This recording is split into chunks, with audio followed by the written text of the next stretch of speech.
ಎತ್ತಿದಾಗ ಚೇರ ಗಡಿ ಮುತ್ತಿದಾಗ ಕೊಂದ ಕನ್ನಡದ ಕಪ್ಪು ಮಣ್ಣಿನವನು.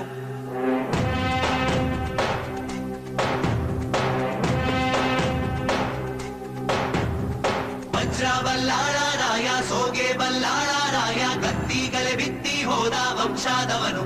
ಈ